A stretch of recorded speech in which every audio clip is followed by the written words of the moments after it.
No Twitter, olha a besteira que o Randolph fez. No Twitter, Ricardo Salles, o ministro do Meio Ambiente de Jair Bolsonaro, conhecido por afirmar que está na hora de passar a boiada na legislação ambiental, porque a imprensa estaria distraída com a cobertura da pandemia da Covid-19, disse: bem-vindo ao time. Ué, não era o Randolph, um ambientalista que vivia criticando o governo Bolsonaro pelas obras de licença antiambientais, agora ficou bravinho porque o Ibama Marina barrou o projeto de exploração de petróleo no seu estado, bateu o pezinho e saiu do partido. O amor venceu. E aí ele mandou essa.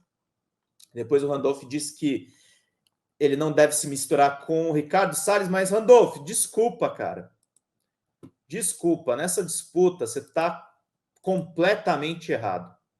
Não queria eu estar a dizer isso para você, mas infelizmente é essa a verdade. Vamos seguindo aqui a reação da Petrobras. A Petrobras disse que fará um pedido de reconsideração em âmbito administrativo, como é chamado no jargão técnico.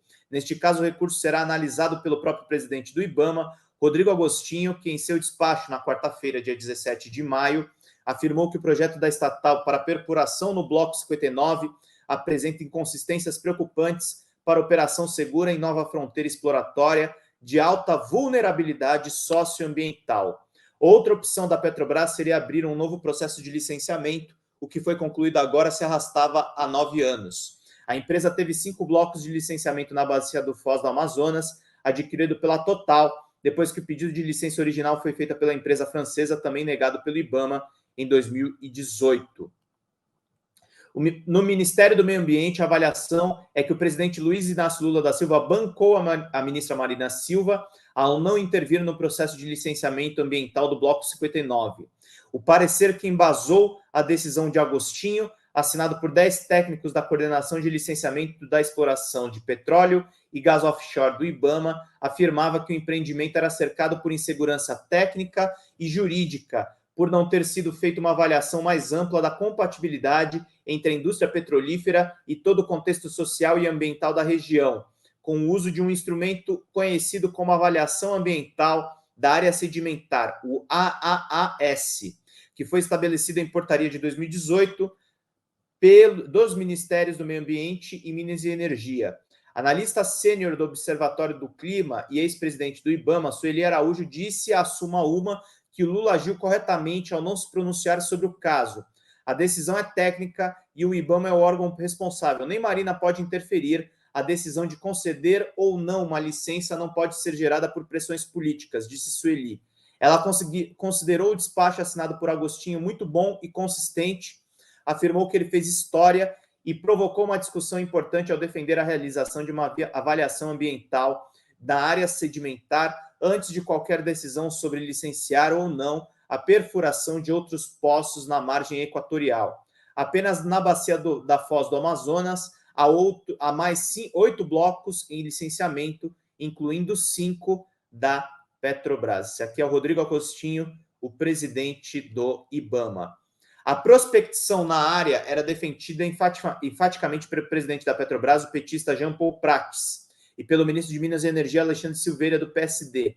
O ministro da Integração Regional, Valdez Góes, do PDT, se uniu à dupla. Amapaense e ex-governador do estado, Góes também é outra voz dentro do governo federal favorável à exploração na margem equatorial do Brasil. O governador do Amapá, Clécio Lins, do Solidariedade, disse que avalia ir à justiça para anular a decisão do presidente do Ibama, mas fontes do setor ambiental disseram que a chance de uma ação prosperar é nula. O empreendedor tem o direito de apresentar um pedido de licenciamento, mas não de obter uma licença, que é uma decisão técnica. Pelo mesmo motivo, a reclamação feita por Clécio Luiz e por Randolfo Rodrigues de que o governo do Amapá e a bancada parlamentar do estado não foram ouvidos não faz nenhum sentido. No processo de licenciamento ambiental, o empreendedor tem a obrigação apenas de realizar audiências públicas para informar e tirar dúvidas da população da área afetada pelo projeto, o que ocorreu no caso do Bloco 59. No início de maio, o ministro de Minas e Energia disse ter ligado para Agostinho, ex-deputado pelo PSB, que teria se comprometido a se debruçar com os técnicos para ver se acha solução para o licenciamento. Assessores de Marina, no entanto, afirmam que nem Alexandre Silveira e nem Jean Paul Prates exerceram pressão direta sobre a ministra. O duelo, segundo eles, teria se dado principalmente através da imprensa. O presidente da Petrobras esteve no gabinete de Marina em Brasília no fim de março, mas a reunião foi descrita como cordata. Ele defendeu o compromisso ambiental da companhia. Ela lhe disse que a decisão sobre o Bloco 59 seria técnica, a cargo do IBAMA. Os assessores de Marina consideraram muito importante a declaração que Lula fez sobre a Petrobras na cerimônia em que comemorou os 100 dias de governo, em 10 de abril. Ali ele repetiu, quase que com as mesmas palavras, declarações que foram dadas para a ministra em entrevista à Suma 1 em março. A Petrobras financiará a pesquisa para novos combustíveis renováveis. É importante vocês, ministros, saberem o que eu penso. Eu nunca achei que a Petrobras é uma empresa de petróleo. A Petrobras sempre foi mais do que isso. Ela é uma empresa de energia. Ela é uma empresa, ela historicamente foi a empresa que mais investiu em pesquisa nesse país e a que mais investiu em inovação nesse país, disse o presidente na ocasião. Dizer para vocês também que a Petrobras é uma das empresas que mais investiu em games no Brasil. Ela fez muitos jogos, inclusive, para os quadros técnicos dela. É muito importante para todo mundo ficar por dentro de tudo. Mandem superchats, acompanhem aqui a nossa live, gente. Financiem essa Folha Democrata. Olha a fala do Lula lá nos 100 dias de governo. Para a equipe do meio ambiente, foi uma manifestação do compromisso de Lula com o combate ao aquecimento do planeta, com a preservação da floresta amazônica e com a transição energética verde, que ele tem destacado nas muitas viagens internacionais que fez desde a posse em janeiro. Na quarta, quando o IBAMA divulgou a decisão de Agostinho, Lula não estava no Brasil. Ele viajou para o Japão como convidado de uma cúpula do G7, grupo formado pelos 7 países ricos e industrializados aliados dos Estados Unidos. Volta apenas na segunda-feira, dia 22. Apesar das inúmeras dúvidas sobre a viabilidade ambiental do empreendimento, externada pelos técnicos do IBAMA durante todo o processo de licenciamento, a Petrobras disse em sua nota que recebeu com surpresa o indeferimento da licença. A estatal alegou que atendeu todas as exigências do órgão e lamentou não ter havido uma simulação de resposta a acidentes, a chamada de avaliação pré-operacional no jargão técnico, para permitir que os planos de resposta que apresentou fossem avaliados. Com essa decisão, o país abre mão do direito de confirmar o potencial que poderia contribuir com o desenvolvimento econômico e social nas regiões norte e nordeste do país, afirmou. A estatal acrescentou que agora está empenhada em obter uma licença de perfuração na Bacia Potiguar, a primeira da margem equatorial e a única onde há exploração de petróleo por outras companhias. Para suprir a demanda futura do Brasil por petróleo, o país terá que procurar novas fontes além do pré-sal, acrescentou. A nota menciona uma distância da costa do Amapá de 175 quilômetros, que se refere não ao Bloco 59, mas ao Poço Morfo, onde ocorreria a perfuração.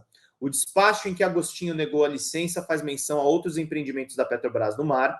Ele disse que o plano de contingência proposto pelo Bloco 59 é inferior às práticas adotadas pela própria companhia em outras regiões do litoral, o que seria um contrassenso para uma nova fronteira de ativos ambientais de alta vulnerabilidade. Crise política num governo com dificuldades. A possibilidade de exploração do petróleo. Estou vendo aqui, só continuando lendo a matéria, que é grande pra caramba. Vamos ler essa quadra final aqui. A possibilidade de exploração do petróleo na margem equatorial brasileira abriu mais uma crise política dentro do governo que pode trazer consequências para a governabilidade de Lula. A posição firme de Marina Silva contra o avanço dos combustíveis fósseis para deter o colapso climático enfrenta resistências explícitas, agora de 3 ministérios: Minas e Energia, Integração Regional e Agricultura. Entre os 3, o embate já foi bastante conhecido, é com a bancada ruralista do Congresso e com os interesses do agronegócio abarcados pela pasta da Agricultura. Ainda que a decisão do presidente do IBAMA tenha sido amparada em critérios técnicos e, como ele enfatizou, sem ingerências políticas do Ministério do Meio Ambiente, Rodrigo Agostinho é visto como um aliado de Marina dentro do governo. Além disso, está se formando uma frente de senadores articulado pelos Ministérios de Minas e Energia e Integração Regional contra a decisão do IBAMA. O grupo quer marcar uma reunião emergencial com Lula assim que retornar do Japão e o vice-presidente Geraldo Alckmin. Um dia antes da decisão do IBAMA, em 16 de maio, uma comitiva formada pelo governador do Amapá, Clécio Luiz, o senador Davi Alcolumbre, deputados estaduais, empresários, representantes da Associação Comercial do Estado, esteve em audiência com o ministro Alexandre Silveira em Brasília. A peregrinação, que, como consta na agenda oficial do ministro, era para discutir a exploração em águas profundas pela Petrobras na foz do Amazonas. Ó, Alcolumbre, que é outro cara que está envolvido nisso. Depois do ministro Alexandre Silveira ter defendido publicamente a exploração do petróleo na foz do Amazonas, o Ministério de Minas e Energia optou estrategicamente por um tom mais ameno e neutro. Em nota oficial, a pasta informou que recebeu a decisão do IBAMA sobre a margem equatorial com naturalidade e o devido respeito institucional. Todo o processo de discussão do tema tem garantido a participação plena dos órgãos envolvidos na questão e respeitará as diretrizes do governo do presidente Lula, de união e reconstrução, de confiança e de diálogo, levando em conta o respeito ao meio ambiente e as questões sociais e econômicas de interesse do país, diz o trecho da nota divulgada pelo Ministério. Lula providencialmente está no Japão, enquanto o fogo amigo queima na esplanada dos ministérios. Desde o início do seu governo, era sabido que a exploração do petróleo na foz do Amazonas seria o primeiro grande embate do governo entre uma esquerda de origem sindicalista que venera o petróleo como se o século XX jamais tivesse acabado e a esquerda conectada com o enfrentamento da crise climática e com a ciência de ponta, em que os combustíveis fósseis são comprovadamente os vilões que podem condenar a vida das novas gerações. O presidente sabe que proteger a Amazônia e abrir uma frente de exploração do petróleo na foz do Amazonas são atos incompatíveis. A dúvida é quanto um governo com problemas de governabilidade poderá bancar.